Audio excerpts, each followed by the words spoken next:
কাছ থেকে নিয়ে নিস, তাহলে ওর নিজের খরচ কি করে চালাবে? মা, যখন ইনকামের থেকে খরচ বেশি হয়, মানুষ কিন্তু তখনই বড় কিছু করার কথা ভাবে। যদি কেউ কম ইনকাম নিয়ে পড়ে থাকে, তাহলে কিন্তু সে সারা জীবনে কখনোই ভালো কিছু করতে পারবে না। আর মা, ও তো আমাদের বংশেরই ছেলে, তাই আমি জানি ও ঠিক কিছু না কিছু ভালো একটা করেই নেবে। আচ্ছা ঠিক আছে, তোর যা ভালো মনে হয় তুই তাই কর। ঠিক আছে মা।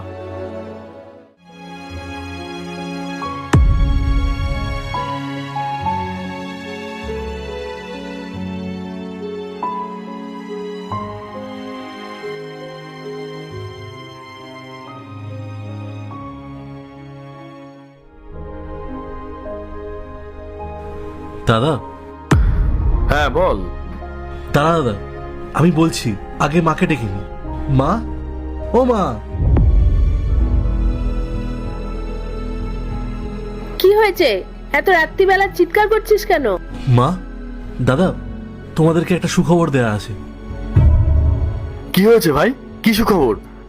জানিস দাদা, আমি যে ইউপিএসসি পরীক্ষাটা দিয়েছিলাম না, ওটা আমি ক্লিয়ার করে ফেলেছি। কি? সত্যি?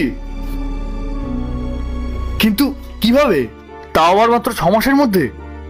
দাদা, ওই যে কথায় আছে না, কোনো মানুষ যদি মন দিয়ে পরিশ্রমের সাথে কাজ করে, তাহলে ঠিক সে একদিন সফলতা অর্জন করবেই। তাই আমি পরিশ্রম করে, মন দিয়ে পড়াশোনা করে ইউপিএসসিটা ক্লিয়ার করে ফেলেছি। I am very proud of you my brother. আমি জানতাম তুই জীবনে অনেক বড় হবি। দাদা, বলছিলাম যে তোর থেকে একটা হেল্পের দরকার ছিল। আসলে আমি ইন্টারভিউ দিতে যাবো, তো ওর জন্য একটা নতুন ড্রেসের দরকার ছিল। তার জন্য তুই কিছু আমায় টাকা দিতে পারবি? আমি তোকে কথা দিচ্ছি, আমি জব পাওয়া মাত্রই তোর সব টাকা শোধ করে দেবো। আরে তুই পাগল নাকি? তোর কত টাকা লাগবে তুই শুধু বল। আর আর শোন, তোকে একটা কথা বলি। আমি আর স্নেহা মিলে একটা প্ল্যান করেছিলাম যে এই পাগলের কাঁধে একটা দায়িত্ব চাপিয়ে দেওয়া যায় কিনা, তাহলেই ও জীবনে কিছু বড় করতে পারবে। আর আমার পূর্ণ আস্থা ছিল তোর উপরে যে তুই নিশ্চয়ই বড় কিছু করবি। আর তুই বড় কিছু করেছিস। আসলে ভাই, এগুলো সবই একটা ড্রামা ছিল। তুই আমাদের পরিবারেরই অংশ, আর ভাই ভাইয়ের মধ্যে কোনো রকম টাকার সম্পর্ক হয় না।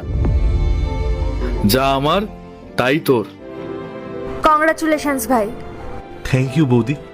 দাদা, আমি কতটা ভুল ছিলাম, তোকে কতটা ভুল ভাবছিলাম। আমি তাই ভাবছিলাম যে আমার দাদা এরকম কি করে করতে পারে। সত্যি দাদা, তুই আমার জন্য যা কিছু করলি, তার জন্য তোকে অনেক ধন্যবাদ। আরে এটা তো আমার কর্তব্য ছিল। আয়।